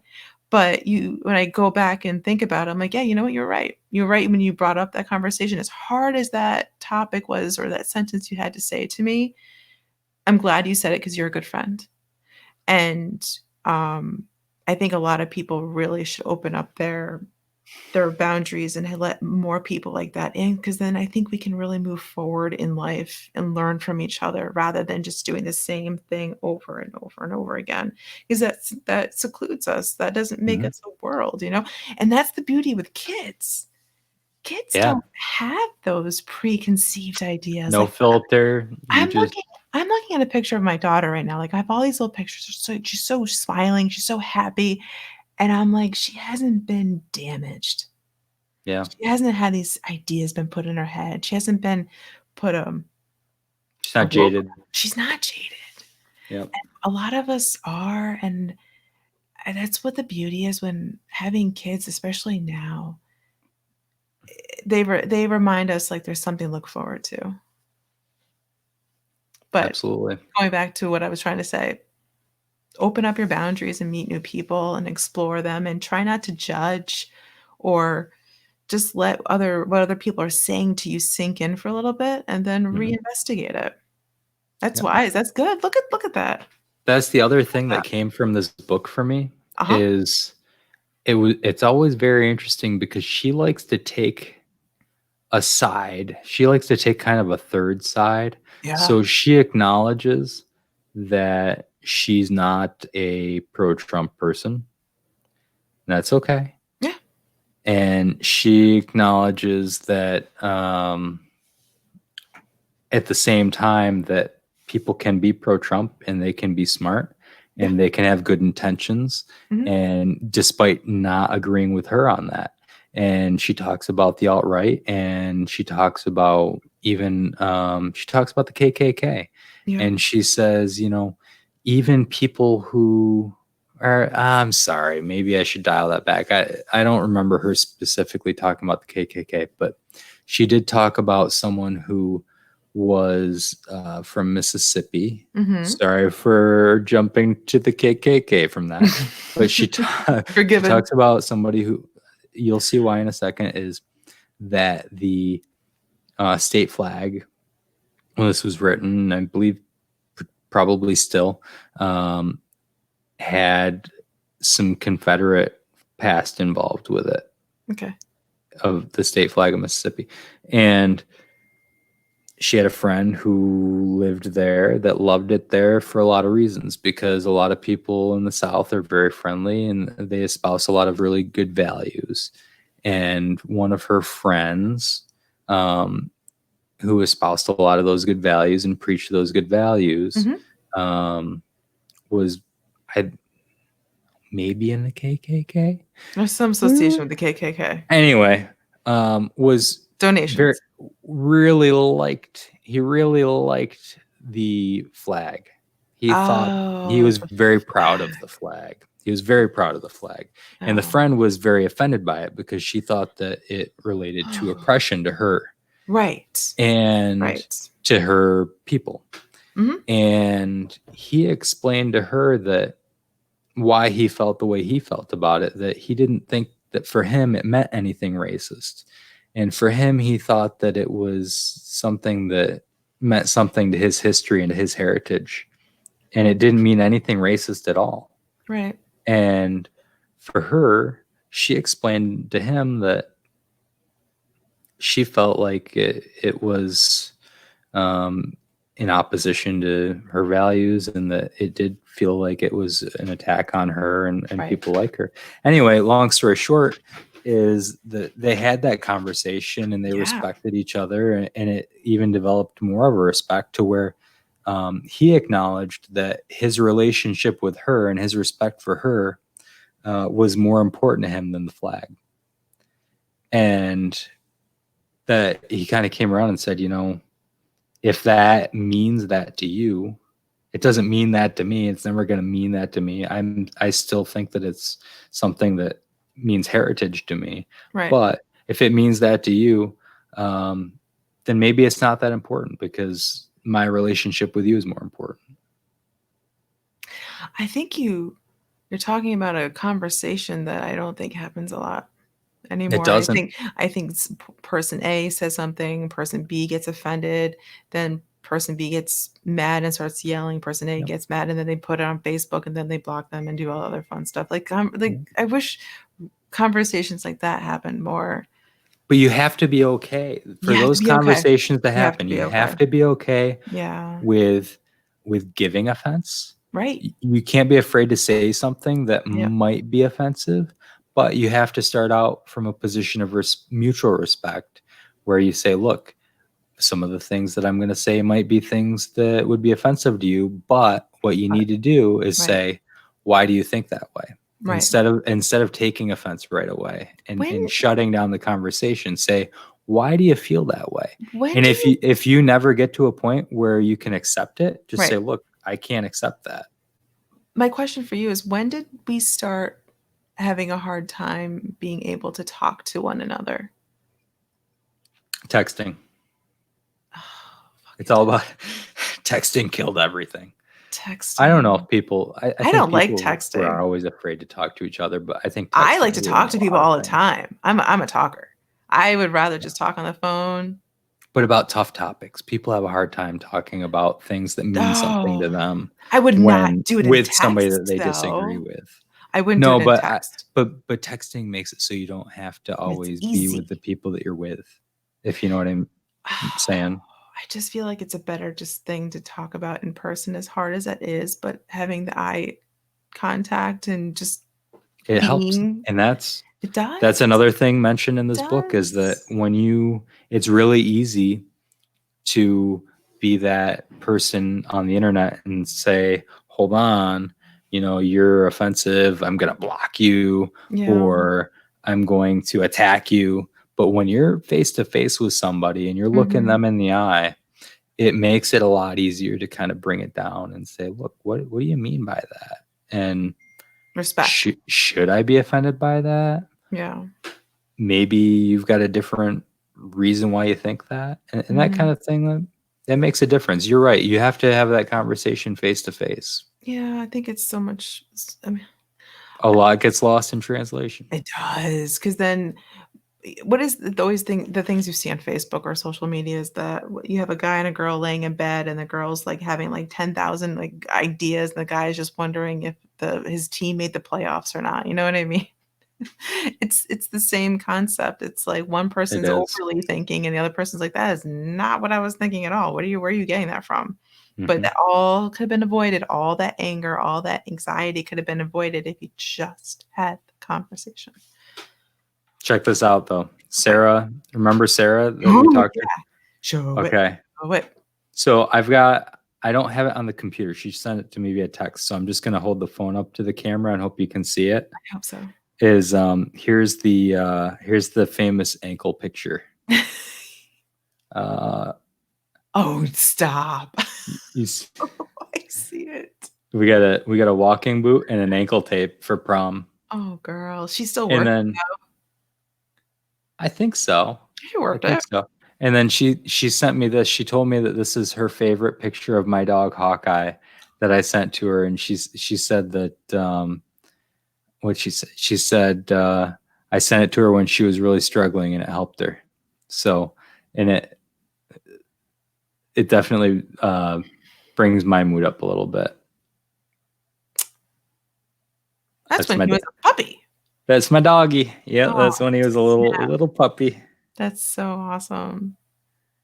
That's a good one.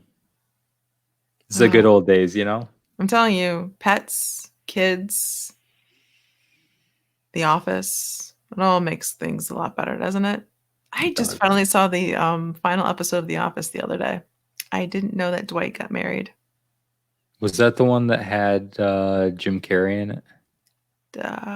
He's from the Finger Lakes. I'm from the Finger Lakes. I really need to get back to the Finger Lakes. My family's in the Finger Lakes. I don't know what you're talking about. You don't remember that? Okay. Anybody send us which episode. If anybody's watching, please. We've got at least a couple people watching. Is Kyle one of them? For anybody watching, please send us, if you know, which episode has Jim Carrey where he's from the Finger Lakes. He's trying to replace Michael.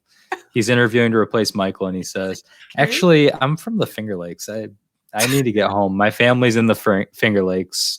I should be in the Finger Lakes. Because this is literally what I've been doing for the past 2 weeks here in New York City. I'm from the Finger Lakes. I should really be in the Finger Lakes right now. So when you come back to the Finger Lakes, we need to go to Old Pueblo. It's a It's a Mexican restaurant in Rochester. So Kevin and I went up there a couple weekends ago. And I don't remember what it's called, but it's the corn on a stick. I don't eat corn. I will eat it in front of you. Okay. Oh, it's so good. Is it deep fried? No, it's like the best. I'll send you a picture of it because I know I took a picture of it. Okay. It's the best Mexican food I've had here in quite some time. Do you remember the time that we went to The place in Geneva. That was pretty good. That was actually a good place too. That was a good place. Yeah, where I made you go shopping with me. We talked about that on the podcast. It was. Everybody here knows about it. The corn on the stick, though, at Old Pueblo is fantastic. I miss. Is it very buttery? They have this like I keep touching my face. I'm sorry. This like you can't do that. You can't do that during a pandemic. But I'm in my house. I'm okay for doing that. Well, it depends. Have you sanitized your house? Yeah. I'll tell you, every hour I wipe down everything with very harsh chemicals. Well, you're also in New York City. I am. Yeah. I am. I've got next. I'm not gonna turn the camera to show how I keep a hotel room clean because I don't. But yeah, but the people that go in your house or your hotel room. Yeah. So next to the door, I keep one of the cans of Clorox wipes, and one of the. Oh yeah, no, I brought them from home. I had them pre-pandemic, so I got a can of those, and a bottle of the hand sanitizer that I got from Jesse, and that's like my routine before I leave the tile, is I take off my shoes, and anything that comes past that threshold comes in after I've wiped it down with the bleach wipes. And then I clean my hands before I do anything else, because I just can't. And I usually I just take a shower before I ever even come in the room, because I can't take chances. Well, no, but you're also in the midst of it too. I am. And like I said, I know for a fact that every day I put myself in a situation where I am in the same location. You know, I touch things every day that have the virus on it. Yeah. You know, like I do everything I can to limit that and reduce that. But every single day I'm at a place where that virus is present. Right. And you do the best you can. You do the best you can. And I can only hope that I currently have it and I'm asymptomatic and I'm wearing a mask, so I'm not giving it to anybody, and maybe I'll be immune when I come home. That's the best case scenario. What is it? The one thing I saw that COVID-19 and Chuck Norris, and then COVID-19 has to be isolated for 14 days. Oh, yeah. You see? Did the coronavirus get Chuck Norris? Did you know that did you know that Chuck Norris doesn't do push-ups with a plus? No. He actually pushes the earth down with a plus. Chuck Norris. Oh, I saw that meme and I was like, oh, I was Chuck Norris swims through concrete.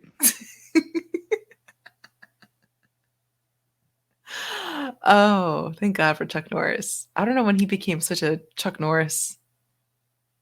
I don't even know. Well, I mean, when you can roundhouse kick that like that, it's just the sky's the limit. Let's see this. Are you tired, or you just, because you look a lot older? I'm exhausted. I mean, you look tired. But it's just a matter of, I'm trying to get a lot done here. Right. And despite the fact that I'm not working in an ICU or anything crazy like that. Right. I am putting in 13 hours, right? between the travel, it's closer to 14 hours. Yeah. But by the time between the time I leave my hotel room and I return to my hotel room, which is not my home, and where I don't have my dog and my family and my friends, it's 14 hours that I'm out in the world. And I'm like I said, my bags have bags. And I do remember you saying before you left, you're like, I want to just work every day. And I'm like, yeah, you're going to need like a day off. Like, the thing is,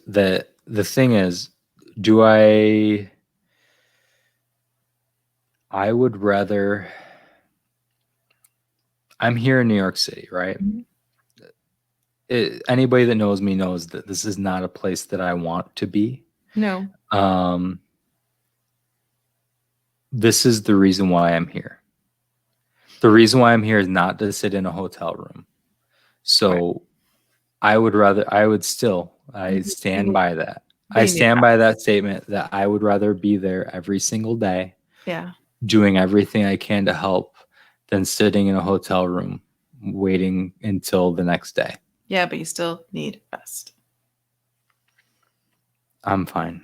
Okay. Like I said, I stand by it.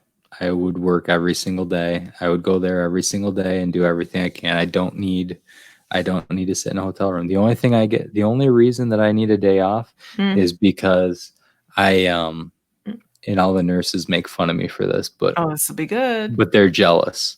They're jealous. is I brought a washboard, and so I need to do my laundry on the washboard, and then I hang it up in the tub to dry, and I get the washboard and I got a tub and I got some like wool wash detergent, and you scrub it, you scrub the shirts, and you get all the funk out of them. You rinse them out and you hang them up. I don't have to go to laundromats or anything like that. They don't provide the laundromats in the hotel. No, I can pay for laundry, but it's outrageous. I mean, everything's outrageous here in New York City. I can't afford any of it. Can you take a picture of you washing your clothes? I'd rather not. I can't because my hands are wet. I'm using them. I'm using both hands. I can't take a picture. Is there like a timer on there? You can just take a picture and timer. I don't know. It feels unnatural. I don't think I'm not gonna do that. Background music going ding ding ding ding ding ding. I'm not asking a lot. I'm not asking a lot. I did not bring a banjo with me. I mean, a lot of the nurses think I might have because they know I'm a country bumpkin. They must love you. They do. I'm telling you, this fantastic crew, and I've got a great relationship with all of them. I've been given one of the security guards a ride to work each day because he's staying in the same hotel as me, and I was walking out of the hotel and I saw the bellman, and I said, "Hey, Angelo, how's your day? I hope you have a good day." And the security guy with me goes, "You just know everybody, don't you?" Yeah, why? Like I live in this hotel. I'm not staying in this hotel. This is you're like for all intents and purposes. This is my home. Yeah. For the next however long. So do you know everybody that lives in your home? Right. I walk past this guy every day. You think I'm not going to get to know his name and say hello to him? I mean, I know in this town, a lot of people don't do that, but I care about that. I bring that as a value with me. I think by living in a small town, I know when we visited the hotel from time to time, I have this urge to like smile and say hi to everyone. And I get kind of a couple of looks like, "What are you doing?" I'm like, "Don't you feel the urge to say hi to people when they enter the elevator?" Like, no? Is that just me? But I do. I do. Feel like you should. You're sharing the same space. Why not? Like I said, you've got to treat people the way you treat people says things about you. So as I go through this life, even if I'm in this city where it's not the norm, I will treat people the way I want to be treated. I will, I'll say hello. I'll say good morning. I'll ask people how their day was, and I'll actually care what they say. I'll listen to their answer. Do you miss Rosemary's kisses? Of course, yeah. She'd like it now because I don't have the beard. She could get right in there. To just like pet you. Yeah. I can't wait. I can't wait until I can grow back this beard. It's like look, when I walk in, people see me, and like usually they just see this. Yeah. Everybody just sees my eyes because your face is always covered. Yeah. And then they see my face. Like, and they're like, oh, I didn't think that's what you would look like. I think because I'm uglier than they expected. But then I show them a picture of like, I say, hey, look, this was 6 months ago. This is what I looked like. And they're like, oh, you're fuzzy. Like, you look like that. They're like, you look nice. Like, you look nice. Like, okay. But then, and then I'm like, yeah, like, see, this is me. This is what I look like. I don't look like this. I look like this. They're like, oh yeah, you gotta. It's interesting. Yeah, you look fine. I'm glad both ways. You said that. Like what you're showcasing now, I don't accept that that's really you. You're just your face is. It's just, okay I'm because out right now. My facial hair is not my identity. I miss your facial hair. I miss it too. Yeah. But that's not who I am. That's something that's on me. Oh, it's your icon right there, buddy. My hair. You're right. I really want to cut it sometimes. Well, that's the way love goes, as Merle Haggard would say. I gotta go to work tomorrow. I know, me too. I gotta get up in like 5 hours, 6 hours. Yeah, buddy. It's late. It's late. Well, thanks for doing this. I know it's been a while, and I hope that everybody was able to catch up a little bit. I was nervous. I have like nothing to talk about. My life's so boring. Yeah, no, you do, and I want to do this again soon so that we can get caught up, because what I want to hear about and what I want to talk about is still the same stuff. I still want to talk about what's happening at home, and I want to talk. It sounds like hopefully on Thursday, if people can tune in around 1:30. Oh yeah. It sounds like we'll probably have Kristen Birch on. To talk about what's going on at St. Michael's School, one of the local private elementary schools. And I'm working on hopefully maybe some other things to talk about. So, but in the meantime, at the very least, I think that we'll be able to get her on so we can kind of get some updates on what's going on at home, because that's really all of this doesn't mean anything unless we can do something for the family back home. So sounds good. That's kind of what's important. But she'll be great. You guys will be awesome on Thursday. Yeah, I hope so. Yeah, totally. We'll find out what's going on. That's awesome. Gonna get the scoop. I get the scoop. Well, I love the opening jingle to the show. That's amazing. Kyle, great. Yeah. That was awesome. What I've got to do now is I've got to get Kyle to record an outro. We got the intro. Now we got to have an outro, right? Yeah, getting back to work. And the other thing I've been doing is I've been working on an animation. I don't want to give too much of it away, but I think I'm going to be able to animate the logo during the intro. So it's kind of nonsense. It's too much. Where the heads it's really too much, but I've got like the heads kind of like moving around and stuff, and then they kind of all meet in the middle, but it's all nonsense. It's just kind of like, I just like to literally, we have a song now and I'm pretty proud of it because Kyle made it, and I was gonna try to get a fiddler to just do like a quick, and he was like, "No, I'll write a song for you." So he sent it. Sounded great. Went with it, and I don't know. We'll go from there. Sounds good.